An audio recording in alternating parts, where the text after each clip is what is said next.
जय भीम नमो बुद्धाय। तर आजचा जो विषय आहे त्या विषयाला मी सुरुवात करतो की डॉक्टर बाबासाहेब आंबेडकर यांना जो अभिप्रेत बुद्ध आणि धम्म होता आणि त्यांनी त्यांचे जे विचार मांडले बुद्ध आणि धम्माविषयी, बुद्धांबद्दल आणि त्यांनी सांगितलेल्या धम्मांविषयी, तर आपण त्याला सुरुवात करूया। तर आपल्याला ज्याप्रमाणे माहिती आहे की बाबासाहेबाचा जो जन्म झाला आणि त्यांचं जेव्हा प्राथमिक शाळेचा अभ्यासक्रम सुरू झालेला, तर त्यांचे जे वडील होते ते आपल्याला प्रत्येकाला माहिती आहे की रामजी बाबा हे मिलिटरीमध्ये होते, सुभेदार या पदावर, आणि ते शिस्तप्रिय आणि कडक होते। तर त्यांच्या घरी हा एक पायंडा होता की सुभेदाराचं जे घराणं होतं ते कबीरपंथीय होतं। तर त्यांच्यावर कबीरांचा फार मोठा प्रभाव होता आणि सोबतच ते त्यांच्या मुलांना दररोज रामायण, महाभारत, त्या काळी जे प्रचलित गोष्टी होत्या त्या गोष्टी त्यांच्याकडून ऐकून घ्यायच्या किंवा त्यांना सांगायच्या, त्यांना त्याचं वाचन करायला लावायचं। तर बाबासाहेब म्हणतात की तेव्हा जेव्हा ह्या गोष्टी ह्या सांगण्यात येत होता, युधिष्ठिरच्या आहे, तर ज्यांना पांडवांच्या गोष्टी आहे, रामायणामधल्या गोष्टी आहे, तर ह्या जेव्हा ते ऐकायच्या किंवा त्यांना वाचन करून सांगायचे तर त्यांच्या मनात नेहमी कुतूहल निर्माण व्हायचं आणि प्रश्न पडायचे। तर पुष्कळदा त्यांनी त्यांच्या बाबाजवळ, म्हणजे रामजी बाबाजवळ, त्यांच्या डोक्यात जे विचार चाललेले होते ते विचार सांगण्याचा प्रयत्न करायचे की हे असं का आहे, यामध्ये आपण ज्या लोकांना आपण ईश्वर देव म्हणून समजतो आहे, तर हे लोकांच्या बाबतीच्या आपण कथा किंवा हे जे वास्तव आहे यामध्ये एवढी तफावत कशी काय, हे कसे काय ईश्वर आहे, कसे काय देव आहे। तर त्या बालमनावर तो प्रश्न पडायचा। त्यांनी एक वेळा मोठ्या धैर्याने, कारण त्यांच्या बाबांचा स्वभाव हा कडक होता आणि ते शिस्तप्रिय होते, तर त्यांनी मोठं धैर्य करून एक वेळा रामजी बाबांना प्रश्न केला की बाबा, मला याच्यामध्ये काही तथ्य वाटत नाही आहे की कोणी असा कसा देव असू शकतो, असा कसा भगवान असू शकतो की जो कोणाचा वध करू शकतो, शंभुकाचा वध करू शकतो, किंवा एक असा व्यक्ती कसा असू शकतो की जो सांगतो की बाबा तुमच्यासमोर कोणी असेल शत्रू उभा, तर कुठली कारणमीमांसा न करता तुम्ही त्याचा वध करा। तर त्यांना हे कुठेतरी न पटण्यासारखं होतं। तर त्यांनी पहिल्यांदा रामजी बाबांनी त्यांना चूप केलं की अरे तुला हे कळणार नाही एवढ्या लवकर, किंवा हे असंच असते वगैरे, आणि हे असले प्रश्न विचारू नको वगैरे। पण त्यांनी काही दिवसानंतर पुन्हा बाबासाहेबांच्या मनात तेच, बालभीमाच्या मनात तोच प्रश्न निर्माण झाला आणि त्यांनी पुन्हा विचारलं की बाबा तुम्ही मला याचं उत्तर सांगा। तर तेव्हा रामजी बाबांनी त्यांना उत्तर, अरे मी ह्या ज्या तुला गोष्टी सांगतो, ह्या ज्या कथा, जुन्या कथा सांगतो, त्याचा उद्देश हाच आहे की माणूस जर कुठला प्रयत्न केला तर तो सक्सेसफुल होऊ शकते, तो त्याच्या जीवनामध्ये भरभराटीस प्राप्त करू शकतो, हाच माझा एकमेव उद्देश आहे। मला कळते आहे तू जे हे म्हणतो याच्यामध्ये तथ्य आहे, असं म्हणून रामजी बाबांनी त्यांना उत्तर देण्याचा प्रयत्न केला। त्याच्यानंतर बाबासाहेब म्हणतात की त्यांनी जेव्हा त्यांचा हीरक महोत्सव प्रसंगी मुंबईला पुरंदरे स्टेडियमवर सत्कार करण्यात आला होता, त्या सत्कार प्रसंगी उत्तर देताना त्यांनी बरीचशी स्वतःबद्दलची माहिती शेअर केलेली आहे। मी कसा घडलो, माझा जन्म कुठल्या वेळेला झालेला आहे। ते म्हणाले की हा हीरक महोत्सव आपण 60व्या वर्षी करतो, हे बरोबर आहे, तेव्हा 1954ची गोष्ट आहे। तर त्या निमित्तानं त्यांनी तो, त्यांच्या चाहत्यांनी म्हणा किंवा यांनी तो कार्यक्रम ठेवला होता। तर त्या कार्यक्रमामध्ये बाबासाहेबांनी आपल्या जीवनातल्या बऱ्याचशा पैलूंना लोकांसमोर विघडा केला। तर त्यांनी असं पण म्हटलेलं की बाबा, मी एक तुमच्या सामान्य व्यक्तीसारखाच माणूस म्हणून जन्माला आलो। मी लहानपणी फार उन्हाळ होतो आणि काय करावं काय नाही करावं असं काही, म्हणजे काही माझ्यात उपजत असले कुठले गुण नव्हते की ज्यामुळे आज मी या पदाला पोहोचलेलो आहे। तर त्यांनी त्याच्यामधला एक किस्सा हा पण सांगितला की मी कुठली तरी एक परीक्षा पास झालो होतो इंग्लिश मिडियममधली। तर ती परीक्षा पास होणारा मी त्या समाजामधला पहिलाच मुलगा असल्यामुळे, विद्यार्थी असल्यामुळं, तर आजूबाजूचे जे मंडळी होते त्यांना फार कौतुक करावं असं वाटलं आणि त्यांनी माझ्या बाबांची परवानगी घेतली, कारण रामजी बाबांना हे असलं काही आवडायचं नाही की माझ्या मुलाचा कोणी सत्कार करायला पाहिजे। त्यांनी जसं उत्तर दिलेलं त्या मंडळींना की बाबा तुम्ही जर याचा एवढ्या लहान वयामध्ये कुठला सत्कार कराल तर हा शिफारून जाईल आणि हा याचा मुख्य ध्येयापासून भटकेल, तर त्याच्यामुळं त्यांनी सत्काराला नकार दिला होता। पण जी ती मंडळी होती त्यांनी लागोपाठ त्याचा रामजी बाबाला कन्व्हिन्सिंग केलं आणि शेवटी रामजी बाबा तयार झाले आणि तो एक छोटासा कार्यक्रम त्यांच्याच चाळीमध्ये तो अरेंज केला गेला त्या मंडळींनी। फारशी गर्दी नव्हती, मोजकेच लोक होते आणि त्या सत्कार सभेचं अध्यक्षस्थान दादाजी केळुस्कर यांच्याकडे होतं. तर त्यांच्या आणि रामजी आंबेडकरांचे फार स्नेहाचे संबंध होते, ते मित्रासारखे होते. त्याच्यामुळं त्यांनी त्यांना आमंत्रित केलेलं होतं त्या मंडळींनी, केळुसकरांना. आणि दादाजी केळुसकर त्या सभेच्या अध्यक्षस्थानी होते, सत्कार सभेच्या. तर सभा वगैरे झाल्यानंतर जे बाबासाहेबांबद्दल त्यांनी जे चांगले विचार मांडलेले, की ह्या मुलांचं कौतुक करायला सारखी ही गोष्ट आहे की यांनी अशी अशी परीक्षा पास केलेली आहे. तर बाबासाहेब म्हणतात की बाबा तेव्हा मला जे एवढं तुटकं पुटकं बोलता येत होतं त्या सत्कार प्रसंगी मी माझा विचार मांडलेला. आणि नंतर त्याच कार्यक्रमाच्या शेवटी जेव्हा अध्यक्षीय भाषण झालं त्यामध्ये केळुसकर गुरुजींनी बाबासाहेबांना एक छोटंसं पुस्तक भेट दिलेलं. आणि ते छोटंसं पुस्तक म्हणजे केळुसकरांनीच सयाजीराव गायकवाड या संस्थानामध्ये एक संघटना होती, बुद्धिस्ट सोसायटी वगैरे अशा नावाची. तर त्या समितीसाठी जे पुस्तक लिहिलेलं होतं त्यांनी, बुद्धचरित्र, तर ते पुस्तक त्यांनी बाबासाहेबाला भेट दिलं त्यावेळेस. तर बाबासाहेब म्हणतात की जेव्हा ते मी पुस्तक वाचलेलं, म्हणजे तेव्हा माझं वय जवळपास 14 वर्षाचं असेल, त्या वयात जेव्हा मी हे पुस्तक वाचलेलं तर माझ्या मनात जो गोंधळ उडालेला होता, हे रामायण महाभारतातल्या ज्या कथा रामजी बाबा सांगत होते, तर तेव्हा मला कुठेतरी ते उत्तर शोधण्याचा मी त्या पुस्तकामध्ये प्रयत्न केला आणि मला बरीचशी उत्तरे त्या बुद्धचरित्रामध्ये मिळाली. आणि तेव्हापासूनच माझा जो कल आहे तो बुद्ध धर्माकडे तेव्हापासूनच सुरुवात झाली.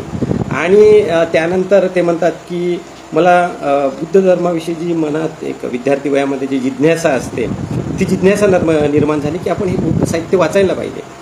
आणि जेव्हा ते अमेरिकेला उच्च शिक्षणासाठी जातात कोलंबिया विद्यापीठामध्ये, तर जसा ते इतर विषयांचा अभ्यास करतात सोबतच ते बुद्ध तत्त्वज्ञानाचा पण विचार करतात. तर त्यांचं असं म्हणणं आहे की जे बौद्ध वाङ्मय आहे हे फार विशाल आहे, महासागरासारखं आहे. ते असं नाही की आपण एकदा घेतलं आणि ते कंप्लीट केलं, त्याच्यामध्ये वेगवेगळे पैलू आहे आणि फार डीपमध्ये तुम्हाला ते समजून घ्यावं लागते.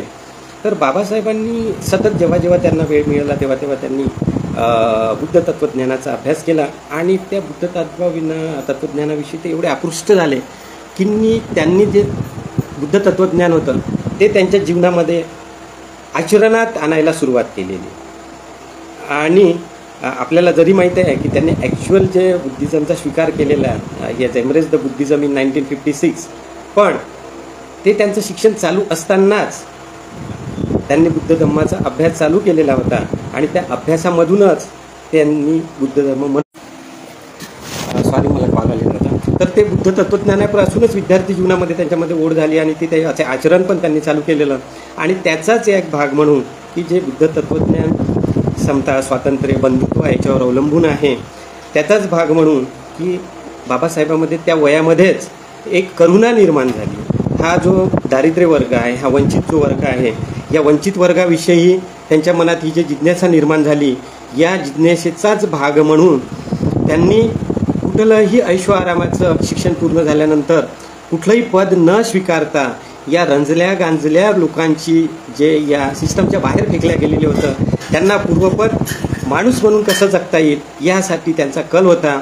आणि म्हणून ते त्यांनी प्राध्यापकाची नोकरी स्वीकारलेली, त्यांना हायकोर्टाच्या जजची पण ऑफर आलेली होती. पण ते सांगतात की मला हे पद आकृष्ट करू शकलेले नाही, कारण मला माहिती होतं की मी जर या नोकरीमध्ये गुंतून राहिलो तर माझ्या समाजासाठी जे मला काम करायचं आहे, या ज्या वंचित शोषित वर्तुळाबाहेरच्या समाजासाठी जे काम करायचं आहे ते मला करता येणार नाही. मी एक शासनाचा बंदिस्त होऊन एक नोकरदार म्हणून मला जगता येईल, मी माझं ऐश्वर्यपूर्ण जीवन जगेल, पण मला या लोकांसाठी काही करता येत नाही याची जाणीव बाबासाहेबांना तेव्हा झालेली होती. आणि त्यामुळे ते कुठल्याही शासकीय पदामध्ये रममान झाले नाही किंवा त्यांना ते शासकीय पद, त्या शासकीय पदाची जी लालसा कधी होती नाही. पण त्यांचा सगळा भर जो होता की त्यांचं जे त्यांनी सखोल ज्ञान जे मिळवलं होतं, जगातलं जगविख्यात, की त्यांनी त्यांच्या 1954च्या भाषणामध्ये त्यांचा जेव्हा सत्कार करण्यात आला होता हीरक महोत्सव संबंधी, त्याच्यामध्ये त्यांनी त्या भाषणात सांगितलेलं होतं की काही एका विद्वान युरोपियन विद्वानांनी म्हटलेलं होतं की जगामध्ये जेवढे मोजके विद्वान आहे, जगामध्ये नुसतं भारतात किंवा अमेरिकेत नाही तर जगामध्ये जेवढे मोजके विद्वान आहे त्या विद्वानापैकी डॉक्टर बाबासाहेब आंबेडकर हे एक विद्वान आहे. हे एका युरोपियन तत्त्वज्ञानाचं म्हणणं आहे. तर बाबासाहेबांनी सांगितलं की हे जे विद्वत्ता आहे, हे जे मी उच्च प्रतीचं ज्ञान मिळवलेलं आहे, या ज्ञानाचा उपयोग कुठेतरी मी या लोकांना यांचं माणूस बनवण्याकरता, यांचं सामाजिक उत्थान घडवून आणण्याकरता मी हे वापरलेलं पाहिजे. की त्या पुस्तक वाचल्यापासून किंवा बुद्ध धम्माचा अभ्यास करण्यापासून बाबासाहेबांमध्ये ही जिज्ञासा किंवा हे जे कार्य त्यांनी केलेलं आहे, या कार्याप्रती त्यांच्या मनात ही जी आपुलकी आहे, ही जी ओढ निर्माण झालेली होती, त्याचा टर्निंग पॉईंट तो आहे. तर त्यांनी वेळोवेळी या विषयावर भाष्य केलेलं आहे आणि त्यांचा अभ्यास सुरूच होता. तर ते म्हणतात की मी बौद्ध धर्माचा 35 वर्ष अभ्यास केलेला आहे. त्याच्यामुळं मी कुठल्याही पंडिताला, कुठल्याही तत्त्वज्ञानाला चॅलेंज करू शकतो की कोणाला जर बुद्ध धर्माविषयी काहीतरी माहिती पाहिजे असेल किंवा त्यांचे काहीतरी पूर्वाग्रह दूषित या धर्माविषयी त्यांचं काहीतरी पूर्वाग्रह असेल तर मी तो दूर करू शकतो. कुठल्याही पंडितासमोर मी बुद्ध धर्माला त्यांच्यासमोर स्पष्टीकरण देऊ शकतो. हे एवढा प्रचंड अभ्यास त्यांनी या तत्त्वज्ञानाबद्दल केलेला होता. असं नाही की त्यांनी एखादं पुस्तक वाचलं आणि ते सोडून दिलेलं आणि त्याच्यामुळे ते परिवर्तन झालेलं आहे. तर त्यांनी जगातील जेवढे धर्म होते, फक्त एक धर्म नाही, जगातील त्या वेळेमध्ये जेवढे धर्म होतं त्या सगळ्या धर्माच्या तत्त्वज्ञानाचा सखोल अभ्यास डॉक्टर बाबासाहेब आंबेडकरांनी केलेला आणि शेवटी ते या निष्कर्षावर पडले की जगात जर शांतता आणि माणुसकी जर टिकवायची असेल, जगातल्या माणसाचं जर जगकल्याण जर करायचं असेल तर या जगाला बुद्ध धर्माविषयी किंवा बुद्ध तत्त्वज्ञानाविषयी पर्याय नाही, असं माझं ठाम मत आहे. हे बाबासाहेबांनी त्या भाषणामध्ये स्पष्ट सांगितलेलं होतं की, आणि त्यांनी बुद्ध आणि धम्म ग्रंथ जेव्हा लिहिला तर त्याच्यामध्ये हे वाक्य पण म्हटलं होतं की बौद्ध धर्म जे आहे 3 सिद्धांताची आपल्याला शिकवण देतो आणि ते 3 सिद्धांत जर कोणते आहे तर ते प्रज्ञा, करुणा आणि समता, हे जे 3 सिद्धांत आहे, तर या 3 सिद्धांतामुळे बौद्ध धर्म जगातील शोषण थांबवू शकते. फक्त भारतातच नाही, तर बाबासाहेबांनी बौद्ध तत्त्वज्ञानाला हे एवढ्या मोठ्या हे सांगितलेलं होतं की हे तत्त्वज्ञान जगाचं मानव कल्याण करू शकते. कोणाचं? जगाचं मानव कल्याण करू शकते, एवढी या तत्त्वज्ञानामध्ये ताकद आहे आणि हे जगातील शोषण थांबवू शकते. की माझा असा विश्वास आहे की एक दिवस मानवतेच्या रक्षणासाठी केवळ भारतातच नव्हे तर सारं जग बुद्ध धर्माचा स्वीकार करेल.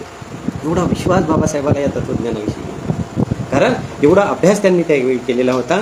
आणि नुसतं बौद्ध तत्त्वज्ञानाच्या याचा अभ्यास नाही, तर त्यावेळेस जगामध्ये जे नावाजलेले धर्म होते किंवा तत्त्वज्ञान होते त्या सगळ्या धर्माचा सखोल अभ्यास बाबासाहेबांनी केला होता.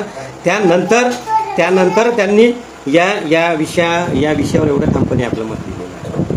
तर ही जी बौद्ध तत्व प्रणाली आहे की ज्याच्यामध्ये समता, स्वातंत्र्य, समता, बंधुत्व ही विचारसरणी त्यांनी आपल्या राज्यघटनेचं जे उद्दिष्ट आहे, प्रियंबल आहे, त्यामध्ये पण त्यांनी ही मांडलेली आहे की, आणि जेव्हा त्यांना विचारण्यात आलेलं की बाबासाहेबांनी ही जी स्वातंत्र्य, समता आणि बंधुत्व ही जी तत्वे घेतलेली आहे ही कदाचित फ्रेंच राज्यक्रांतीतून घेतलेली असेल, असं त्यांच्यावर आरोप करण्यात आलेला होता. तर बाबासाहेबांनी त्याचं पण स्पष्टीकरण दिलेलं होतं, हे मी कुठल्याही फ्रेंच राज्यक्रांतीतून किंवा कुठूनही हे घेतलेलं नाही, तर हे मी बौद्ध तत्त्वज्ञानातून घेतलेलं आहे. याचं स्पष्टीकरण बाबासाहेबांनी एवढं पकडा या तत्त्वज्ञानाचा बाबासाहेबांवर.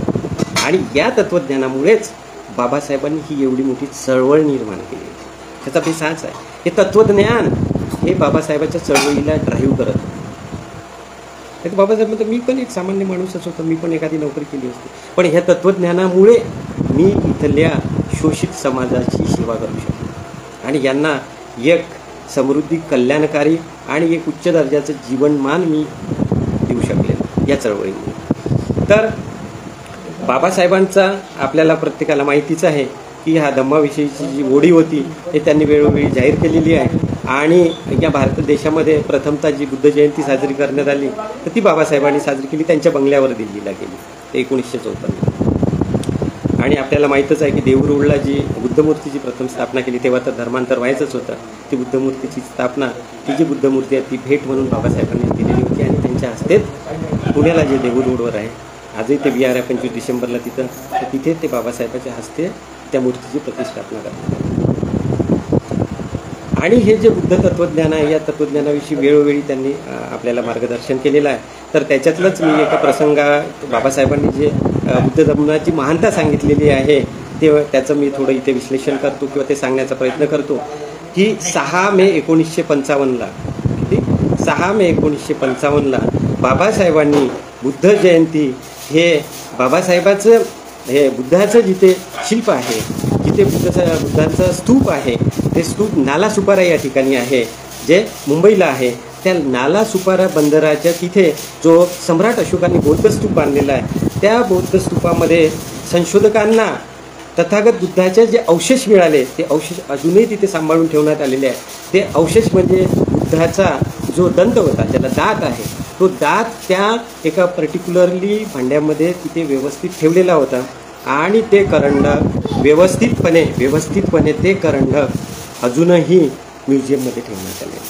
तर त्याची जी महती होती हे बाबासाहेबांना माहिती होती की हे जे ज्याला सोपारा म्हणतात किंवा सुपारा स्तूप म्हणतात, त्या नगरीचं नाव आहे, ती एक व्यावसायिक मोठे बंदर होतं आणि तिथे अरबी लोकांचं जास्त जाणं येणं होतं. अरबी, तुमच्या इराण या भागातील आशियातील काही देश आणि ग्रीक लोक त्या मार्गे, तो एक व्यवसायी मार्ग असल्यामुळे त्या बंदरातून सगळा व्यवसाय चालायचा, त्याच्यामुळे त्या बंदराला फार मोठं महत्त्व होतं. आणि याच व्यावसायिकांच्या थांबण्यासाठी या लेण्यांचा उपयोग होऊ लागला आणि हे व्यावसायिक भरभरून दान देऊ लागले आणि या दानातूनच मोठमोठ्या लेण्याची निर्मिती त्या परिसरामध्ये झाली. आणि एवढा अवाढव्य स्तूप तिथे त्या उत्खननामध्ये सापडला की ते म्हणतात की तिथे एक बौद्ध विद्यापीठ होतं. आणि हे जेव्हा बाबासाहेबांच्या वाचनामध्ये आले तर बाबासाहेबांनी असा निर्णय केला की 1955ची 6 मेची जी वैशाख पौर्णिमा होती, ते वैशाख पौर्णिमेला बाबासाहेबांनी तिथे मुक्काम करण्याचं ठरवलेलं आणि त्यांनी तिथे त्यांचं आसन मांडलेलं एका झाडाखाली, म्हणजे आंब्याच्या झाडाखाली. तिथे त्यांनी एक बैठक बसवली आणि तिथं मोजकेच जे मंडळी उपस्थित होते त्या मोजक्या मंडळींना त्यांनी उपदेश केलेला. बघा ही किती मोठी गोष्ट आहे की बाबासाहेबांनी आपल्याला आपल्या जुन्या संस्कृतीमध्ये कसं जोडलेलं आहे. तर त्यांनी अभ्यासांती त्यांनी असं आढळलं की आम्ही हे दुसरे तिसरे कोणी नसून आमचं मूळ हे जे नागवंशी आहे, हे बौद्ध लोक आहे, हे यांच्यामध्येच आहे. सम्राट अशोकाचा जो मौर्य वंश आहे त्याचेच आम्ही वंशज आहे. आणि त्याचं त्यांनी वेगवेगळी भाष्य करून इतिहासामध्ये वेगवेगळे प्रूफ दिलेले आहे.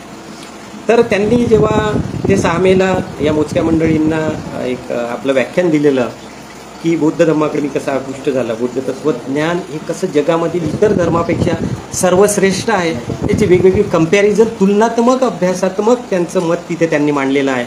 की ते म्हणायचे की हा जो हिंदू धर्म आहे याला मी ब्राह्मण धर्म संबोधतो. बाबासाहेब हिंदू धर्माला ब्राह्मण धर्म समजतात, कारण त्यांच्या अभ्यासात हे आढळून आलेलं होतं की याचा जो निर्माता आहे हा ब्राह्मण आहे, त्याच्यामुळे हा ब्राह्मण धर्म हा कुठलाही हे जनरल बहुजन लोकांचा हा धर्म नाही.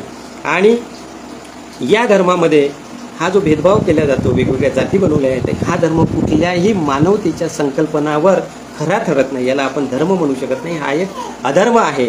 हे त्यांनी अभ्यास विवेचन करून तिथे सिद्ध करून त्यांना सांगितलेलं होतं की जो बुद्ध धम्म आहे, जे बुद्ध तत्त्वज्ञान आहे, हे बुद्ध तत्त्वज्ञान जे तथागतांनी दिले आहे, तर तथागतांनी जो धम्म सांगितलेला आहे तो धम्म असा सांगितलेला की बहुजन हिताय बहुजन सुखाय, म्हणजे हा बहुजनांचा धम्म आहे. याच्यामध्ये सगळ्या लोकांचं कल्याण आहे आणि हे सगळे कल्याण आहे म्हणून हा सर्वश्रेष्ठ धर्म आहे. जगामध्ये हा सर्वश्रेष्ठ धर्म असण्याचं कारणच आहे की या धम्माचा जो बेस आहे तो बेस या बहुजन लोकांसाठी, या पूर्ण संसारातील शोषित, पीडित, अनाथ सगळ्या लोकांसाठी आहे. कारण ह्या प्रत्येकाचा कल्याणाचा मार्ग आहे. तर तथागत म्हणतो की हा धर्म मी का स्वीकारलेला आहे, याचं पण त्यांनी स्पष्टीकरण, मी इतर धर्म का स्वीकारलेला, मी बुद्ध धर्मच का स्वीकारलेला आहे. तर तो म्हणतो की हा जो धर्माचा बेस आहे, हा धर्माचा बेस बहुजन हिताय बहुजन सुखाय लोकानुकंपाय हिताय सुखाय देव मनुष्यानं धम्म आदि कल्याणं अंत कल्याणं, म्हणजे या धम्मामध्ये, या धम्माच्या तत्त्वज्ञानामध्ये सुरुवातीला पण कल्याण आहे, मध्ये पण कल्याण आहे आणि अंत पण कल्याण आहे. आणि त्याची या धम्माची तुलना त्यांनी ऊसाच्या गोडव्यासोबत केली की ऊसाचा ऊस जो आपण खातो तो ऊस शेंड्याला पण गोड असतो, तो ऊस मध्याचं कांड खाल्लं ते पण गोड असतं आणि त्या मुळाचा जर तुम्ही आस्वाद गेला तर ते मूळ पण गोडच असतं. हा धम्म असा गोड आहे, हा धम्म असा कल्याणाचा मार्ग आहे की हा कल्याणाचा मार्ग हा मध्यम मार्ग आहे, हा सुरुवात पण हा कल्याणाचीच आहे. या धम्मामध्ये मध्यम पण हा धम्मामध्ये कल्याणकारीच आहे आणि अंत पण हा कल्याणकारीच आहे. आणि हे जे बहुजन हिताय बहुजन सुखाय आहे, हे जे प्रिन्सिपल आहे, हे तत्व आहे, हे कुठल्याही धर्माच्या करेपणावर उतरत नाही. त्यांनी वेगवेगळे त्याचे दाखले ते की जर तुम्ही जर म्हटलं की हिंदू धर्म हा बहुजन सुखाय बहुजन हिताय याच्या बाबतीत खरा ठरू शकतो की इथे एका वर्गाला हा श्रेष्ठ ठरवला आहे तर दुसऱ्या वर्गाला, त्यावेळेस बाबासाहेबांनी सांगितलं इथली 7 कोटीची जनता आहे, अस्पृश्य जनता आहे, याला मानवाचं जीवनच नाकारलेलं आहे आणि तो या धर्माचा भाग कसा होऊ शकतो? आणि तो जर या धर्माचा भाग आहे तर तो आज असं कुंठित जीवन का जगतो आहे? आणि हे जर धर्माला हे मान्य असेल हे कुंठित जीवन जगणं, तर हा धर्म असूच शकत नाही. हा धर्म बहुजन सुखाय बहुजन सुखाय या मानव कल्याणाच्या डेफिनेशनवर, या व्याख्येवर उतरूच शकत नाही. तर याला आपण धर्म म्हणू शकतो का? तर याला आपण धर्म म्हणू शकत नाही. हा अधर्म आहे.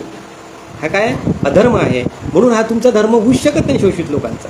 त्यांनी तेव्हाही आव्हान केलेलं आहे. मी इथील प्रत्येक व्यक्तीला, प्रत्येक धर्माच्या व्यक्तीला आव्हान करतो. मी इथल्या ब्राह्मण वर्गाला पण आव्हान करतो, तुम्हाला या जर भारत देशाची एक राष्ट्र म्हणून सेवा करायची असेल तर तुम्हाला बुद्ध धम्म स्वीकारल्याशिवाय पर्याय नाही. तुम्ही जर हे बुद्ध तत्वज्ञान अंगीकारलं तर खरंच तुम्ही या देशाचं भलं करू शकता, अन्यथा तुम्ही भलं करू शकत नाही. कारण तुमची विचारसरणी हे बहुजन हित आहे, बहुजन सुख आहे नाही. तुम्हाला एका विशिष्ट वर्गाचं फक्त हित पाहिजे आहे. तुम्हाला इतर लोकांच्या हित सुखदुःखासोबत काही नाही. ते कसं जीवन जगतात आहे, ते कुठल्या परिस्थितीला सामोरे जात आहे, त्यांना साधं पाणी पिण्याचा अधिकारसुद्धा या ज्या धर्माने नाकारलेला आहे तो धर्म तुमचा धर्म होऊ शकत नाही, किंवा तो लोककल्याणकारी सर्वव्यापक धर्म होऊ शकत नाही. म्हणून तिथेच त्यांनी नकार केला. मग त्यांनी मुस्लिम धर्माविषयी सांगितलं, त्यांनी ख्रिश्चन धर्माविषयी सांगितलं की या धर्माचा जो बेश आहे हा कोणीतरी ईश्वराचा प्रेषित आहे, कोणीतरी मेसेंजर आहे आणि तो येऊन त्यांनी हा धर्म स्थापन केलेला आहे. आणि हे ईश्वरप्रणित धर्म असल्यामुळे तुम्ही याच्यावर चिकित्सा करू शकत नाही. त्याच्यामुळे तुमच्या विवेकाला इथे कुठेही थारा नाही या धर्मामध्ये. त्याच्यामुळे जगात एकमेव असा बुद्धाचा धर्म आहे किंवा बुद्धाचा धम्म आहे किंवा बुद्धाचं तत्वज्ञान आहे की जो तुमच्या विवेकाला चालना देतो. काय देतो? तुमच्या विवेकाला चालना देतो, त्याला चॅलेंज करतो.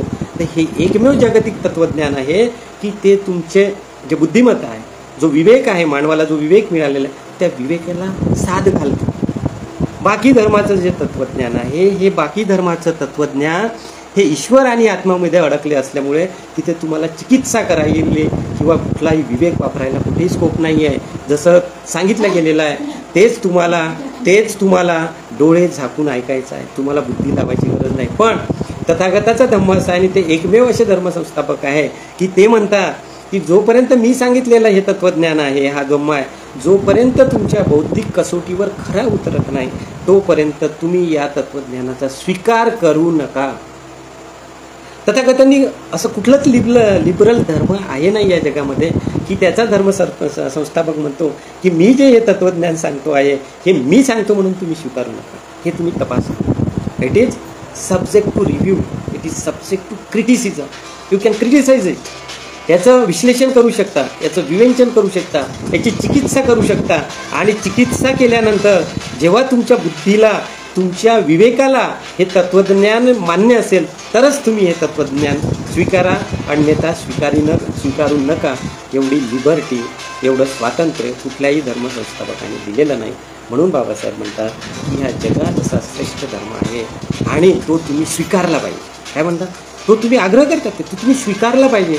जर तुम्हाला मानव कल्याण साधायचं असेल, जर तुम्हाला राष्ट्रसेवा करायची असेल तर मी ते सगळ्या लोकांना, सगळ्या धर्माच्या लोकांना आव्हान करतो की तुम्ही हा धर्म स्वीकारा, हे तत्वज्ञान तपासा, हे चिकित्सा करा या धर्माची.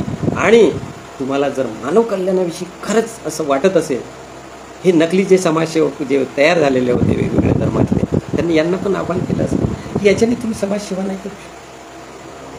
कारण तुमचं तत्वज्ञान याला हात घालत नाही. तुमचं तत्वज्ञान तुम्हाला इतराचं कल्याण करण्यापासून थांबवतं. तुम्हाला एका विशिष्ट वर्गाविषयीच तुम्ही जागृत आहे. पण हा धम्म म्हणतो की हे बहुजन हित आहे, हे बहुजन सुख आहे, जगाचा कल्याण करतो. या धम्माच्या तत्वामध्ये जे तत्वज्ञान सांगितले त्याचा बेस जो आहे तो बेस जे विशुद्धीकरणाचं आहे, मनाचं विशुद्धीकरण. तर ते त्याचा एक रेफरन्स पण देतात की जेव्हा तथागत बुद्धाला त्यांची जी अनुयायी होती, तुम्हाला माहीतच आहे, विशाखांनी जेव्हा तथागताला प्रश्न केला की तथागत मला एक प्रश्न विचारायचा आहे तुम्हाला, म्हणाला विशाखी विचार. तर मला धर्म म्हणजे काय, धर्माची व्याख्या सांगा. तर तथागतांनी एका ओळीमध्ये त्याचं उत्तर दिलं की धर्म म्हणजे मलिन मनाला शुद्ध करण्याचं साधन. धर्म काय आहे? मलिन मनाला शुद्ध करण्याचं साधन म्हणजे धर्म आहे. आणि जो जो या व्याख्येत उतरत असेल तो धर्म. धर्माची व्याख्या काय केलेली तथागतांनी? जे तुमचं अशुद्ध मन आहे, जे विकृत मन आहे, जे तुमच्यामध्ये दोष आहे, त्या दोषाला जर तुम्हाला निर्मळ पवित्र पाण्यासारखं बनवायचं असेल, शुद्ध करायचं असेल, तर हे जो आहे याचे तत्त्वज्ञान आहे. हा जो धर्म आहे, या धर्माने साबणाचं काम केलं पाहिजे. की जसं तुमच्या कपड्याला डाग पडलेले असतात आणि ते डाग जात नाही, तेव्हा तुम्हाला साबण लावून घासून घासून ते स्वच्छ करावं. तसंच ह्या धर्माचा रोल आहे. आणि बाबासाहेबाला, पण पुन्हा डॉक्टर बाबासाहेबांकडे जा. बाबासाहेबाला धर्म फार प्रिय होता. त्यांची अशी धारणा होती की माणसाला धर्माची गरज आहे. ते त्यांनी धर्माचं अस्तित्व नाकारलेलं नाही. माणसाला धर्माची आवश्यकता आहे. त्यांनी त्याच्यावर कम्युनिझमला पण चॅलेंज केलेलं होतं. त्यांनी कार्ल मार्क्सला पण हा कोण काढला की धर्माची काही गरज नाही. त्यांनी सांगितलं की धर्माची गरज आहे. जगामध्ये कम्युनिस्ट मोजके लोक सोडले तर जेव्हा जगातील, नुसतं भारताचं नाही, जगातील 90% लोकांना धर्माची गरज आहे आणि ते धर्मासाठी जगतायत. प्रत्येक लोकांना धर्म आहे, म्हणून तुम्ही धर्म नाकारू शकता. त्याच्यात पुढे जाऊन ते म्हणतात की पण तुमचा तो जो धर्म तुम्ही मी जो वापरतो आहे, तो धर्म, जो धर्म मानव कल्याणाकरिता आहे, जो धर्म मानव कल्याणाकरिता आहे, तोच धर्माच्या व्याख्येमध्ये बसतो. बाकी धर्मला आपण अधर्म संबोधू शकतो, त्याला धर्म संबोधू शकत नाही. त्याच्यामुळे जो जनकल्याणाचा मार्ग सांगतो, जो दुःखित शोषितांना कल्याणाचा मार्ग दाखवतो, जो कुठलाही भेदभाव करत नाही मनुष्य प्राणीमध्ये, जो प्रत्येकाकडे मैत्रीपूर्ण नजरेने बघतो, तोच धर्म या संज्ञेत मोडू शकतो. इतर कुठलंही तत्त्वज्ञान हे या धर्माच्या संकल्पनेत मोडू शकत नाही. आणि ते स्ट्रॉंगली असं मांडतात की ह्या जगात हे एकच असं तत्त्वज्ञान आहे की हे याच्यामध्ये हे फिट बसतं. तुम्हाला धर्म असू दे, फक्त धर्माची कारण मीमांसा तुम्हाला करता आली पाहिजे. तो धर्म तुम्हाला अंधारातून प्रकाशाकडे नेण्याचा मार्ग दाखवणारा असावा. जो धर्म समानतेवर आधारित आहे. बाबासाहेबांचं एक कोट आहे की मी असं सोसायटी, असा समाज निर्माण करू पाहतो आहे, त्या समाजाचा मी असं रिस्पेक्ट करतो की जो समाज स्वातंत्र्य, समता, बंधुत्व या त्रिगुणावर आधारित असला पाहिजे. तिथे प्रत्येक वर्गाला, प्रत्येक घटकाला प्रगती करण्याचा अधिकार असायला पाहिजे. प्रत्येक व्यक्तीला समान संधी असली पाहिजे. तोच धर्म करायला.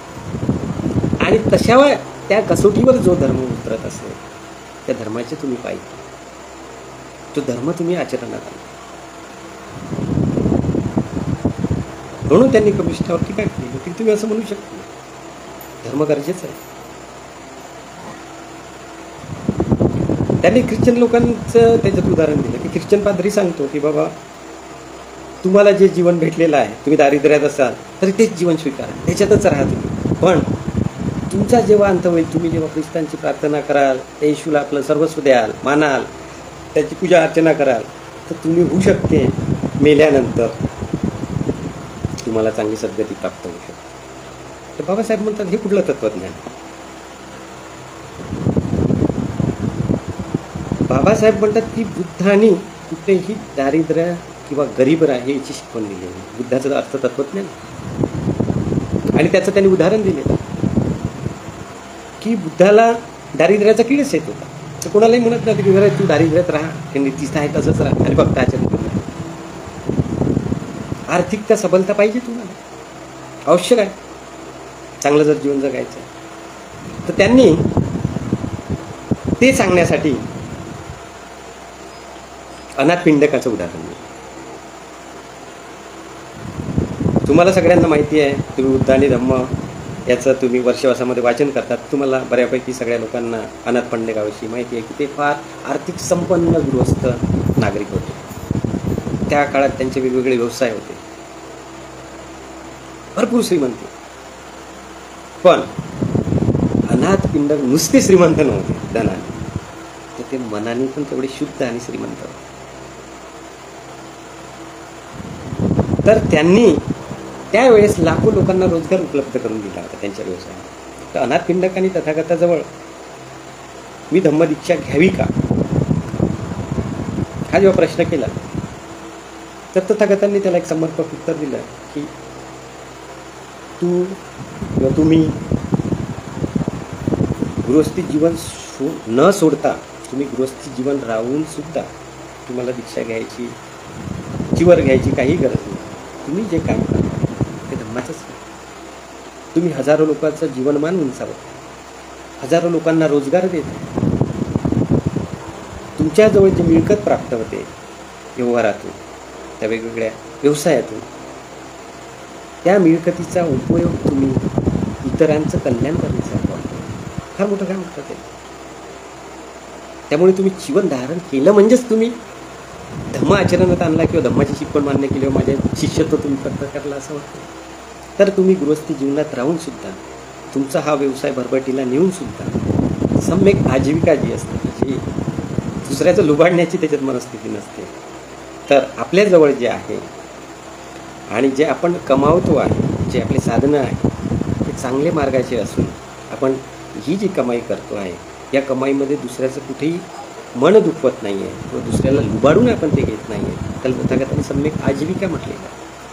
तर हे तुम्ही जे सम्यक आजीविकेचं पालन करत आहे आणि हजारो लाखो लोकांच्या हातांना तुम्ही रोजगार देत आहे किंवा गरजू लोकांना तुम्ही तुमचा धनाचा दरवाजे उघडे करून दिलेले आहेत, तुमची तिजोरी ओपन केलेली आहे, त्याच्यासारखं मोठं काम नाही आहे. त्याच्यामुळं तुम्ही जर उद्या भिक्षू झाला तर हे काम उद्या दुसरं कोणी करू शकणार नाही. म्हणून तुम्ही आहे तेच काम करा आणि तुम्ही धर्माचं आचरण तसंच करत राहा. तुम्हाला भिक्षुत्व स्वीकारण्याची काहीही गरज नाही. तर बाबासाहेब म्हणाले की बुद्धाचं तत्वज्ञान नुसतं तुम्हाला अध्यात्म सांगत नाही, फक्त तत्वज्ञान नाही सांगत, तुम्हाला आर्थिक सुरक्षा कशी यायला पाहिजे, आर्थिक प्रगल्भता कशी यायला पाहिजे, तुमचा आर्थिक कसा विकास व्हायला पाहिजे ते पण सांग. आणि त्यांनी सांगितलं की माझ्यावर फार टीका होत आहे की बाबासाहेब बौद्ध धर्म घेणार आहे, बुद्धाविषयी फार आकृष्ट झाले आहे, धम्माविषयी हे धम्माविषयी. ते बरेचशी जी इथली विद्वान मंडळी होती ते डॉक्टर राधाकृष्ण सर्वपल्ली असू द्या, महात्मा गांधी असू द्या, लोकमान्य टिळक असू, हे लोक वेगवेगळे लोक यांच्यावर टीका टिप्पणी करायला लागले. हे काय आहे बुद्ध राहिला, सावरकर त्याच्यामध्ये. तर त्यांना प्रश्न विचारले की हे तत्वज्ञान फक्त एवढंच पुरतं नाही आहे, ते तुम्हाला आर्थिक नीती पण शिकवतं. ते तुम्हाला थांबवत नाही की तुम्ही तुमची उन्नती करू नका, हे तुम्हाला कुठलंही गरिबीचं दारिद्र्याचं जीवनमध्ये खितपत पडून राहा हे शिकवत नाही. तर तुम्हाला जेवढं आवश्यक आहे देणार ते सम्यक आजीविकेच्या माध्यमातून करायला पाहिजे. तेव्हाच अष्टांगिक मार्गामध्ये जे एक तत्व आहे ते सम्यक आजीविका. तर तथा डॉक्टर बाबासाहेब आंबेडकरांनी, जे आपण पुन्हा तिथेच येतो की 6 मे 1955 सोपारा या ठिकाणी, सोपारा हे जे बंदर आहे मुंबईला, तिथे जे बौद्ध स्तूप सापडलेला होता मोठा, तिथे उत्खनन करण्यात आलेलं होतं. तर बाबासाहेबांना वाटलं की बुद्ध पौर्णिमा जर मला साजरी करायची असेल तर या ठिकाणासारखं दुसरं योग्य ठिकाण नाही. म्हणून बाबासाहेब आपल्या काही निवडक साथीदारासह तिथे जातात, तिथे मुक्काम करतात आणि तिथे जे लोक उपस्थित आहेत त्या लोकांना मार्गदर्शन करतात आणि त्यांना बुद्ध तत्वज्ञान काय आहे, बुद्धांनी सांगितलेलं धम्म काय आहे, धर्म काय आहे ते समजावून सांगतात. तर त्याच्यात त्यांनी त्याचे 3 भाग सांगितलेले आहे की सद्गुणांचं धर्म, सद्गुणांचं तत्वज्ञान आहे, त्याच्यामध्ये जो विशुद्धीचा मार्ग आहे की ज्याला आपण पंचशील म्हणतो, की ज्यामध्ये आपल्याला पंचशीलामध्ये ही शिकवण दिली जाते की हिंसा करू नका, विचार करू नका, खोटे बोलू नका आणि कुठल्याही व्यसनामध्ये अडकून पडू नका, कुठल्याही प्रकारचं अंमली पदार्थाचं सेवन करू नका. तर हे किती श्रेष्ठ व प्राप्त करणारे सद्गुण तथागताने आपल्याला दिलेलं आहे पंचशिला मार्ग. की त्या पंचशिलातलं एक जरी शिलाचं तुमच्या हातून पालन नाही झालं तर तुम्हाला पोलीस पकडून नेऊ शकते, कस्टडी होऊ शकते. तेच काय ते बाबासाहेबांनी त्यावर की रस्त्यावर तुम्ही दारू पिऊन लोकांना त्रास देऊ शकत नाही, तुम्हाला पोलीस अटक करतात. तुम्ही कुठल्या स्त्रियांसोबत विचार करू शकत नाही, तिने जर उद्या कंप्लेंट केली तर तुम्ही 10-15 वर्षासाठी जेलमध्ये गेल्याशिवाय राहणार. तुम्ही जर चोरी केली तुम्हाला जेल होणार. सगळे काय तिथे त्यांनी अवलंबून आणलं. implement. He has implemented that thing in the forms of rules and regulation. Constitution मध्ये ते घालून तर प्रत्येकाने हे जे तत्वज्ञान आहे काळजीपूर्वक अभ्यासाला पाहिजे. बाबासाहेब म्हणतात नुसतं वाचन करून काही फायदा नाही. त्यांनी त्याला उदाहरण की तुम्ही गाढवाच्या पाठीवर जरी किती पुस्तकाचं वजन दिलं तर त्या गाढवाला कुठे माहिती आहे या पुस्तकात काय लिहिलेलं आहे, काय सांगितलेलं आहे. तर तसे गाढव बोलू नका वाचणार आहे. तुम्हाला त्या वाचनातून विश्लेषण करता काय सत्य आहे ते स्वीकारता आलं पाहिजे. तुमचा विवेक जागृत ठेवून तुम्हाला ते वाचन करता आलं. तर नाही तर तुम्ही एक व्यर्थ पांडित्यात मिळवले धर्माची बडबड करणारे एक तुम्ही व्याख्यात होऊ शकाल फार. पण ते जे मध आहे, जे धम्माचं मध आहे ते मध चाकण्यापासून तुम्ही दूर राहा. फक्त मधाविषयी तुम्ही भाषण देताय की मध असं बनते, मधामुळे हे फायदा होते, पण ते मधाचं प्राशन तुम्ही स्वतः करत नाही, ते अवलंबत नाही आहे, तर त्याचा काही उपयोग होणार नाही. तर म्हणून या व्याख्यानकर्त्यावरावर भाषणबाजीवर पण बाबासाहेबांनी तिथं यांची थोडे कान उघाडणी केलेली आहे. कारण नुसते भाषणबाजी करून चालणार नाही. त्यांनी सांगितले की माझ्या प्रबोधनामुळे बऱ्यापैकी लोक परिवर्तित झालेले आहे. असं नाही की माझे भाषणं व्यर्थ गेलेले आहे, त्याचा इम्पॅक्ट झालेला आहे. पण याच्यासोबतच आपल्याला काहीतरी कृतिशील कार्यक्रम द्यावा लागेल आणि ही कृतिशीलता अंमलावून आणायला पाहिजे. तरच त्या तत्त्वज्ञानाचा आपल्याला जास्तीत जास्त मानवाच्या कल्याणासाठी फायदा करून घेता येईल.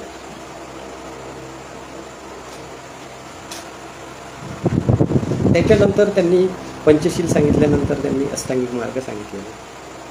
तथागतांनी हे जे सगळं सांगितलं ते त्यांनी त्यांचं जे प्रवचन त्यांनी दिलेलं होतं सोपाऱ्याला बुद्ध पौर्णिमेला त्यांनी याचे रेफरन्स दिले. अष्टांगिक मार्ग, मग अष्टांगिक मार्गाचे जे मार्गाचे जे 8 अंग आहे ते विविध मार्गाचं त्या अंगाचं त्यांनी विश्लेषण करून की सम्यक दृष्टी म्हणजे काय, सम्यक संकल्प म्हणजे काय,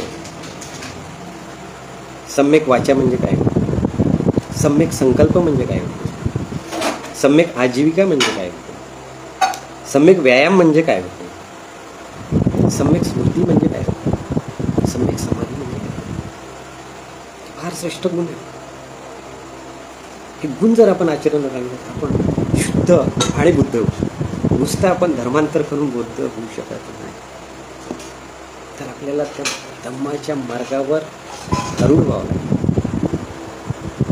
तुमच्यानं पूर्ण धर्म आत्मसात नसेल तर जेवढा शक्य आहे तेवढा आत्मसात करण्यासाठी प्रयत्न करावा लागतो. 5 शीलाचं पालन होत नसेल 4 शील पण पूर्ण पाळण्याचा प्रयत्न करा आणि प्रयत्नशील राहा. असं नाही की ते तुम्ही 5 शील सोडून द्या, ते आवश्यक आहे.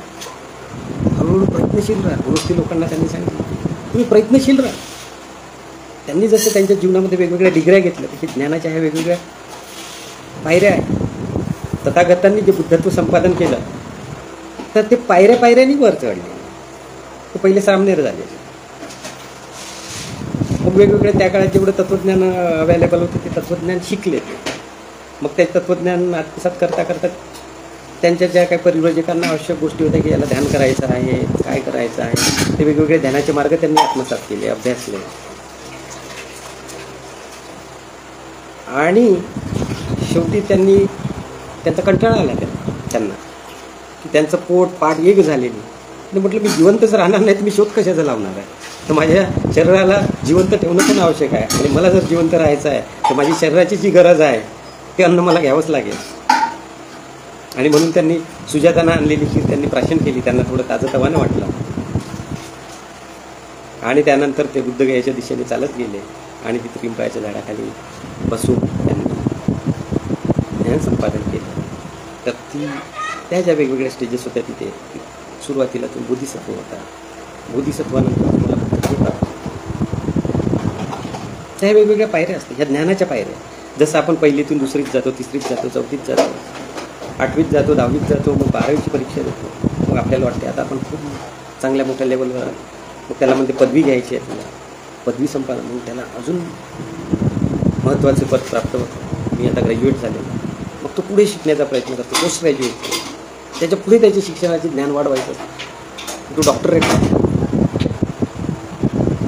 ह्या पायऱ्या. तसेच हे ज्ञान तथागतांनी त्याच पायऱ्याच्या मार्गाने गेले.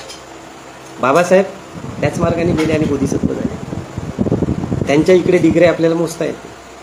त्यांनी MA केलं, MSc केलं, PhD केलं, DLED केलं, LLD केलं. LLD मिळालं त्यांना, केलं नाही मिळालं. ऑनररी त्यांना कोलंबिया युनिव्हर्सिटीने जगातल्या गणमान्य लोकांना ती डिग्री दिली जाते. त्या डिग्रीचा सन्मान, त्यांच्या ते कार्याचा सन्मान त्यांनी डॉक्टर इन लॉज या डिग्रीने केलेला होता 1952. तर हे ज्यांचं बुद्ध जयंतीच्या दिवशी त्यांनी जे सोपारा स्तूपावर त्यांनी आपलं मनोगत व्यक्त केलं, त्याच्यामध्ये सगळं बुद्धज्ञान त्यांनी समर्पक भाषेत स्पष्ट केलेलं आहे. अगदी समर्पक भाषेत. 6 मे 1900 जे भाषण प्रसिद्ध झालं 18, पण त्याच्यात त्यांनी मुद्देसूद माहिती त्याच्यात मांडली. पंचशील काय आहे, कसं म्हणजे त्याच्यात काय महत्त्व आहे, अष्टांगिक मार्ग काय आहे, धर्माचे हे जे 8 अंक आहे, आणि त्याच्यानंतर त्यांनी 10 पारमिता प्रयत्नांनी आपण ते सद्गुण आहे.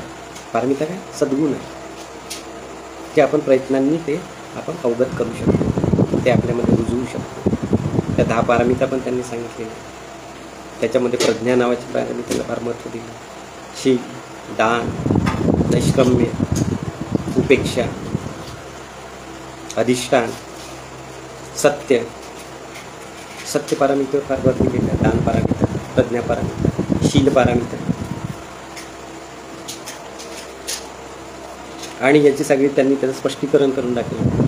उपेक्षा म्हणजे काय, नैष्कम्य म्हणजे काय, दान कशाला म्हणायचं आपण, प्रज्ञावंत व्यक्ती कोकसा असतो, करुणा काय असते, आणि शेवटची जी 10वी पारमिता आहे मैत्री. की मैत्री जर तुमच्यात निर्माण झाली, तो सत्व, तर तुम्ही सगळ्या बंधनातून मुक्त होता, आणि तुमच्याकडे सगळ्याकडे बघण्याचा जो तुमचा आविर्भाव असतो किंवा दृष्टिकोन असतो, तो पूर्णतः बदलून जातो. त्या लोकांनी त्याला तत्त्वज्ञाला ना की हे विश्वची माझं घर आहे, ते तथागताचे. म्हणजे जेव्हा तथागताला मैत्रीचे सद्गुण प्राप्त करून घेतात तथागत, तेव्हा त्याच्यासाठी हे विश्वच घर असतं. फक्त नातेसंबंध कुठल्या याच्यात ते रमत नाही. तर प्रत्येक जगातील प्राणी मात्राविषयी त्यांच्या मनात करुणा निर्माण झाली, ओतप्रोत भरलेली असते.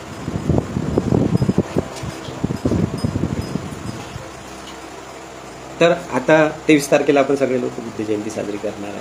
त्यांच्या पुष्कळच्या विहारांची तयारी चालू असेल. तर आपण त्या दिवशी धम्मतत्वज्ञान काय आहे आणि हे धम्मतत्वज्ञान आचरणाला किती महत्त्व आहे. कारण बाबासाहेब आणि नुसतं तत्वज्ञान सांगितलं नाही, तर बाबासाहेब बुद्ध जीवन जगले, आणि ते जीवन जगले म्हणूनच आपल्याविषयी त्यांच्या मनात करुणा निर्माण झाली, ओतपोत करुणा निर्माण झाली. आणि त्यांनी त्यांच्या वैयक्तिक ऐश्वर्याला किंवा फॅमिलीला महत्त्व न देता, बाबासाहेब एवढ्या डिग्र्या घेऊन आल्यानंतर सुद्धा मुंबईच्या चाळीत राहते. ते कुठल्या बंगल्यात राहत नव्हते, बंगल्यानंतर जा. एवढा शिक्षित माणूस जे लंडन सारख्या विद्यापीठातून इकॉनॉमिक्समधला डॉक्टरेट माणूस चाळीत येऊन राहतो. आपण विश्वास करू शकतो? त्यांनी जर मनात आणलं असतं, तिथेच एखाद्या प्राध्यापक ज्याची नोकरी तिथे पण मिळाली असते, इकडे पण यायची गरज नव्हती. तर आपल्यामध्ये जे विद्वान निर्माण होत आहे, या विद्वानांनी बाबासाहेबाचा किस्सा गिरवायचा थोडासा तरी प्रयत्न करायला. नुसतं मी, माझं कुटुंब यामध्ये अडकून न राहा, पूर्ण त्यांना पण सांभाळा, पण तुमच्या जीवनाचा काही भाग हे सुंदर मानव कल्याण उच्च प्रतीचं तत्त्वज्ञान जे आहे, जे माणसात पोहोचवण्याचं काम तुम्हाला करायचं. तरच तुम्ही खरे बुद्धाचे अनुयायी होणार, तरच तुम्ही खरं आख्यानं म्हणू शकता की मी डॉक्टर आंबेडकरांचा अनुयायी आहे. कारण डॉक्टर बाबासाहेब आंबेडकर 1954च्या भाषणामध्ये सांगतात की आता मी राजकारणातून संन्यास घेत आहे, मला आता खेळच आलेला आहे जीवनाचा, आता माझं उर्वरित जे आयुष्य आहे हे मी फक्त आणि फक्त या तत्त्वज्ञानाचा प्रचार आणि प्रसार करण्यासाठी जेवढं मला आयुष्य मला त्यांना माहिती नव्हतं की त्यांचा लगेच महापरिनिर्वाण होणार. पण त्यांनी तेव्हाच घोषणा केलेली होती की माझं उर्वरित आयुष्य, कारण मी राजकारणी होतो तेव्हाही माझ्यावर टीका झाली, आता मी धार्मिक बाबीचं काम करायला निघालो तरी माझ्यावर टीका होत आहे. तर मी या कोणाच्याही टीकेला भीक घालत नाही आणि मी वेळोवेळी त्यांचं स्पष्टीकरण आणि उत्तर त्या त्या व्यक्तींना दिलं की दम्मानी तुमचा समाज काय प्रगती करणार काय, मग त्यांची आर्थिक प्रगती कशी होईल. त्यांनी बाबासाहेबांनी विचारलं, असं कुठला तत्त्वज्ञानी असेल त्याला आणा इकडे, विचारू दे त्याला. मला मी त्याला एकच विचारणार की बाबा तुझ्याकडे काही अजेंडा असेल की हे लोक कसे आर्थिक सक्षम बनतील, मी इम्प्लिमेंट करेन. आणा कोणी, हे तुमच्या लोकांना जर पुढे जायचं असेल, हा 10 कलमी कार्यक्रम आहे, यावं त्यांनी घेऊन. हा कोण म्हणतो, जगातला सर्वश्रेष्ठ अर्थशास्त्रज्ञ म्हणतो. कोणी असा असेल एखादा विद्वान जे माझ्यावर टीका करतात, त्यांनी मला असा एक कार्यक्रम द्यावा, मी राबवतो की ज्याच्यामुळे माझ्या लोकांचा आर्थिक विकास होईल. कोणाची हिंमत नाही, कोणी येऊ शकत नाही. कारण हे वरवर बोलणारे लोक होते, हे त्यांना माहिती आहे की बाबासाहेब जे करतात त्याला विरोध कसा करायचा. कारण बाबासाहेबांनी जर यांना धम्म दिला तर यांचे लोक काय प्रगती करतील हे त्यांना माहिती आहे. यांना या जुन्या चाली रीती परंपरा अंधश्रद्धेमध्ये कसं काढून टाकायचं ही त्यांची भूमिका आहे. तर बाबासाहेबाला तुम्हाला याच्यातून मुक्त करायचं होतं, या अंधारातून तुम्हाला प्रकाशाकडे न्यायचं होतं, आणि त्यांना वाटत नव्हतं की तुम्ही प्रकाशाचा आस्वाद घेतला पाहिजे, म्हणून ते लोक बाबासाहेबावर टीका करत होते.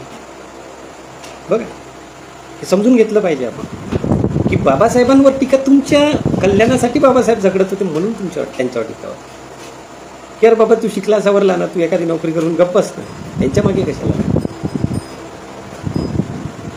बाबासाहेब राजकारणात आले तेव्हाही त्यांच्यावर टीका की राजकारणाने काय होणार आहे. तर काँग्रेस म्हणाले की आम्ही ते तुमच्या लोकांचं सगळं सांभाळ करीतच आहे, तुम्हाला काय गरज आहे वेगळ्या लढायची. त्याच्यामुळेच गांधीसोबत वादविवाद पण झालेले आहे, गोष्टी कठोर टीका केलेली आहे त्यांनी सरळ सांगितलं होतं की ये महात्मा बोलने लायक आहे नाही, इसको मैं महात्मा बोली नाही सकता. फार तर मी याला मिस्टर गांधी म्हणेल, पण महात्मा म्हणणार नाही. त्याचं स्पष्टीकरण दिलं की महात्मा म्हणजे ज्याचं हृदय करुणेने सगळ्यांविषयी संबंधित झालेलं असते तो महात्मा असू शकतो. त्याचं उदाहरण त्यांनी महात्मा फुलेमध्ये दिले. हा असा कसा महात्मा होऊ शकतो की जो दुसऱ्याला अधिकार देण्याच्या बाबतीत तो आडमुख धोरण अवलंबतो की नाही, इनको जरूरत नहीं, इनको जरूरत नहीं, इनको ऐसे ही रहना है, धर्म के साथ ही जीना है. बाबासाहेब म्हणा असं कसं महात्मा कोणी सांगू शकतो. महात्मा कुणाला म्हणतात, महात्मा त्यालाच म्हणतात की जो बहुजन हित आहे, बहुजन सुख आहे, सगळ्यांसाठी काय, सगळ्या लोकांचा विकास त्याला करायचा असतो.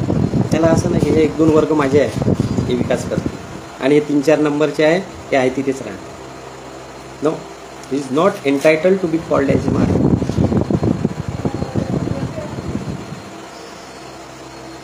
तुमच्याकडे फक्त विद्वत्ता आहे म्हणून तुम्ही मान नाही, तुम्ही त्या विद्वत्तेचा उपयोग जोपर्यंत या वंचित, शोषित, मजूर, शेतकरी, श्रमकरी लोकांसाठी करत नाही, जो अन्यायग्रस्त आहे. तथाकथित बहुजन शब्द का वापरला. काही लोकांनी त्याला नंतर राजकारणाच्या दृष्टीने त्याच्यात काहीतरी ॲड केलं आणि कोणी सर्वजण म्हणायला. मूळचा कन्सेप्ट बहुजन समजून घेतला. तो राजकारणापुरतं त्याला मर्यादित ठेवा, हे तत्वज्ञान वेगळं आहे. बहुजन हिताय, बहुजन सुखाय, लोकानुकंपाय, हिताय सुखाय.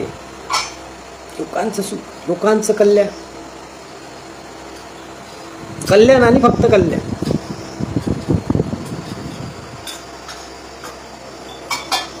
आणि हे कल्याण प्रत्येक बुद्धिजीवी वर्गाने आपापला रोल समजून आपल्याला काय देणं लागतं, आपल्या विद्येचा, आपल्या ज्ञानाचा वापर हा नुसतं पोट भरण्यापुरता न करता या विद्येचा वापर हा जो अजूनही कितपत पडलेला समाज आहे वेगवेगळ्या ठिकाणी, त्या लोकांच्या कल्याणासाठी त्याला वापरता. तुम्ही तुमचं कौटुंबिक जे आहे आर्थिकता सबळ करा, त्याच्यात कुठेही दुमत नाही. पण बाबासाहेबांनी 3 प्रकारचे श्रेष्ठ व्यक्तीची त्यांनी डेफिनेशन केलेली आहे. तर त्यांनी सर्वश्रेष्ठ पुरुष त्याला म्हटलेलं होतं की जो पुरुष, जो व्यक्ती स्वतःच्या हिताबरोबर दुसऱ्याचंही हित साधतो तो सर्वश्रेष्ठ आहे. असं नाही की मी शून्य राहतो, मी माझे काही बघत नाही आणि मी दुसऱ्यासाठी काम करतो, तो श्रेष्ठ असू शकते, सर्वश्रेष्ठ नाही. त्याच्यामध्ये तुम्हाला ते ओपन ठेवलेलं आहे. तुम्ही तुमचा आर्थिक विकास कुटुंबाचा तुमचा वैयक्तिक साधा, त्याला म्हणायला नाही, कुठली बंधन नाही त्याच्यामध्ये. सोबतच in addition to that, along with that, त्याच्याबरोबर शब्द फार महत्त्वाचा, त्यासोबतच इतरांचाही विकास करावा, तर तो सर्वश्रेष्ठ पुरुषाच्या व्याख्येत गणला जाऊ शकतो. बघा किती मोठं जातो.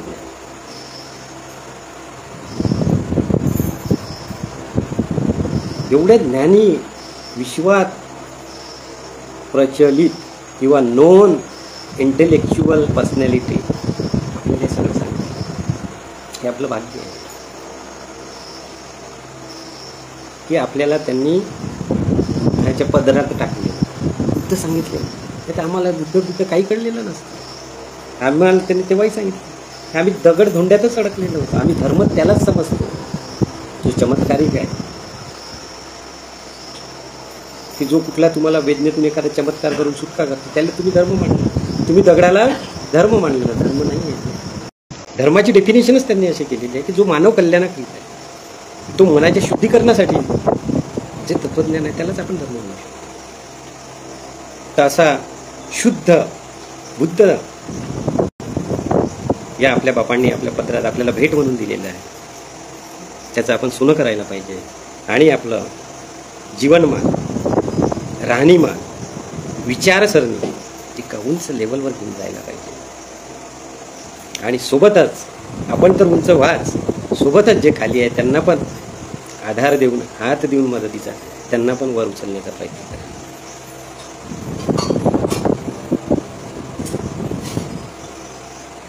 तर आपण हा डॉक्टर बाबासाहेब आंबेडकरांनी जो आपल्याला हा धम्म दिलेला आहे, आणि हा धम्म या मातीला नवीन नाही, तर ह्या मातीतच रुजलेला हा धर्म आहे.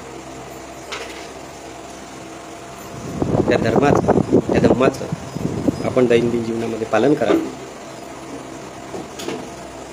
तो अंगीकारावा. तो जेवढा आचरण करता येईल तेवढं आचरणात आणून आपण आपलं जीवन, पहिले आपलं जीवन कल्याणकारी करू, इतरांचंही जीवन कसं कल्याणकारी करता येईल. कारण तथागतांनी सांगितलेलं आहे काय, you are the light of your self. तुम्ही तुमचे मार्ग द्या. अत्त दीप भव, अत्तो दीप भव. तुम्ही तुमचा दीपक व्हा. तुमचे निर्माते तुम्ही, तुम्हाला कुठे जायचं आहे, काय करायचं. पण हे तुम्ही ह्या ज्या बेसिक गोष्टी ह्या जर पाळल्या तुम्ही तुमचा विकास साधू शकता. दुसरा विकास नाही घडून आणणार, तुम्हाला तुमचा दीपक व्हायचा. Don't rely on others. Dhamma तुम्हाला ती प्रेरणा देते. माझं जीवन मला घडवायचं आहे, त्याच्यासोबत हे तत्वज्ञान आहे. तत्वज्ञान जर आपण प्राशन केलं तर तुम्ही तुमचा विकास पर्यायाने समाजाचा विकास साधू शकता. समाजाचा विकास पर्यायाने तुम्ही देशाचा विकास साधू शकता. देशाचा विकास पर्यायाने जगाचा विकास सुद्धा साधू शकता. एवढं महान तत्वज्ञान डॉक्टर बाबासाहेब आंबेडकरांनी इथल्या प्रत्येक माणसाला दिलं. इथल्या कुठल्या जाती समूहाला नाही, तर त्यांनी प्रत्येक जाती धर्माच्या विवेकवादी बुद्धिवादी लोकांना आव्हान केलं होतं की ह्या अशा श्रेष्ठ धम्माकडे या, बघा. तुम्हाला खरंच जर कल्याण करून घ्यायचं असेल, देशाचं करायचं असेल, समाजाचं, हे समाजसेवेने यावी होणार. बाबासाहेब पण आहे की एखाद्या थंडीत कुडकुडणाऱ्या उघड्या माणसाच्या शरीरावर एखादा ब्लँकेट टाकणं किंवा एखादी शाल टाकणं ही फार तर समाजसेवा होऊ शकते. त्याला समाजसेवा होऊ शकते.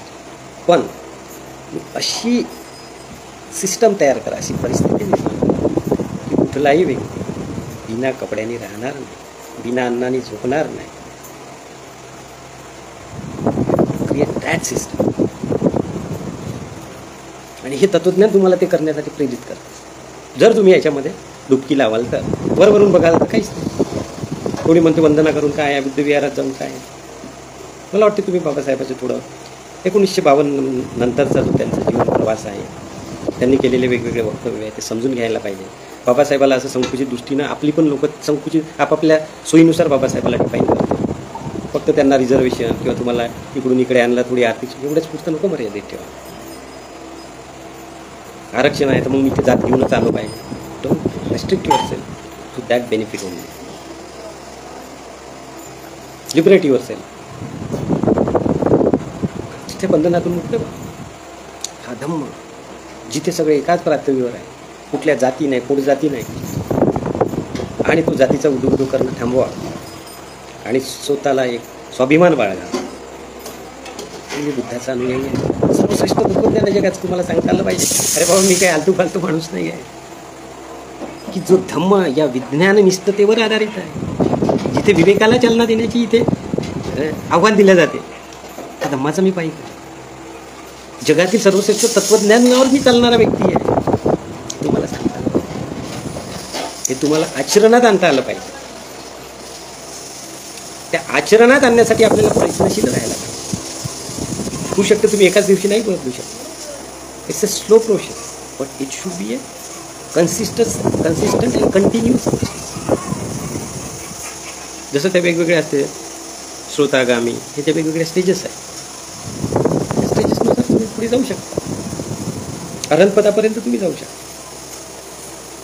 कारण बुद्ध कोणी जन्मता होत नसतं. बुद्ध तो बनल्यानं तो एक तयार प्रॉडक्ट नाही आहे निर्माण. ते जसे म्हणतात की बाबा इथं प्रकट नाही होत बुद्ध, ते दुसरीकडे प्रकट होतच आहे. इकडे ती सिस्टम नाही आहे. इकडे तयार it's getting manufactured by going through various process. या प्रोसेसमधून गेल्यावर तो बुद्ध बनतो. हा रेडीमेड प्रॉडक्ट नाही. गेला ना मला बुद्ध द्या, मी प्रकट झालो, इकडे झालो, मग 10 दिवसांनी तिकडे, असं प्रकट नाही आहे. याच्यासाठी प्रॉपर मानवी जन्म घेऊनच तुम्ही या वेगवेगळ्या स्टेजेस, एवढे हार्डवर्क हे सगळं सहन करावं लागते. बुद्धांनी जे सहन केलेलं आहे की कडक थंडीत, कडक पाण्या उन्हात, कडक पावसाळ्यात, कडक अंधारात बसायचे. Are the processes. हे प्रोसेस आपल्याला फॉलो करावं लागतं. बाबासाहेबाला एवढ्या उच्च डिग्र्या घेण्यासाठी काय काय नाही करावं लागतं. किती कष्ट करावं लागलं. 4 तास झोपायचे. सगळं ऐसो आराम बाजूला ठेवलेलं आहे. तेही आपले राम पिलेली असते, दारू पिल्या. जसे आज आपले शिक्षित लोकांकडे बघून कधी कधी फार मनामध्ये एक चीड पण निर्माण होते आणि एक अशी कीव येते या लोकांची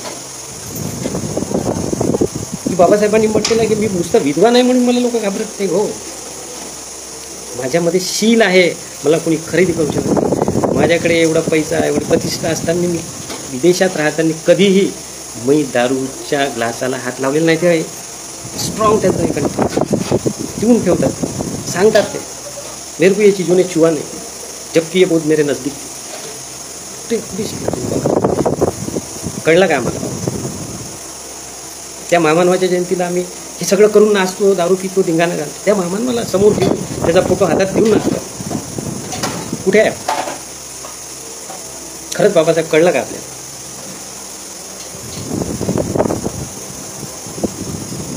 तर माझी आपल्याला सगळ्यांना नम्र विनंती आहे की आपण बाबासाहेबांचे व्यक्तित्वाचे, पर्सनॅलिटीचे वेगवेगळे जे पैलू आहेत ते आपण समजून घेऊन, बाबासाहेबांनी आपल्याला हे तत्त्वज्ञान का दिलं आणि त्यांना असं का वाटलं असेल की मी राजकारणातून बाहेर येऊन मला बुद्ध धम्माचा प्रचार आणि प्रसार करण्यासाठी उरलेला वेळ व्यतीत करायचा आहे, का म्हटलेलं असेल.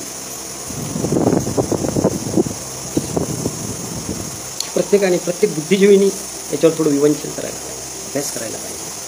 असं जर प्रत्येकाने केलं तर खऱ्या अर्थाने आपण बुद्धिस्ट होऊ आणि स्वविकासाबरोबरच आपण स्वकीयचाही विकास करू, समाजाचा विकास करू, पर्यायाने देशाचा विकास करू आणि या जगाला एक सुंदर शांतता आणणारा एक हा ग्रह आपण बनवण्याची ताकद या धम्मामध्ये आहे, या तत्त्वज्ञानामध्ये आहे. असं कोण म्हणते? आपल्याला ज्यांनी ह्या गाण्यातून बाहेर काढलं, याचं उज्ज्वल भविष्य दिलेलं, आपलं वर्तमान जो भविष्य आहे हे देणारा महामानव आपल्याला सांगतो. असं केलं तर त्या अँगलनी पण बघा.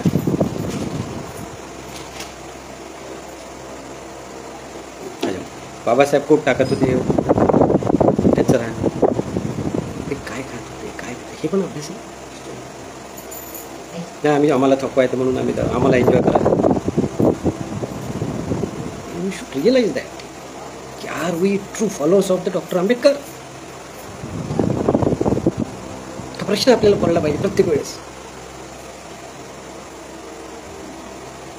तो प्रश्न प्रत्येक विचारतील आणि त्यानुसार आपलं जीवनमान बदलवून आपण कसं ह्या बौद्ध प्रभावात, बुद्ध शुद्ध प्रभावात आपण स्वतःला सामील करून घेऊ, एवढीच मी सगळ्यांना विनंती करतो, आग्रह करतो आणि इथेच थांबतो. येणाऱ्या बुद्ध पौर्णिमेच्या सगळ्यांना शुभकामना. सगळ्यांचं मंगल हो.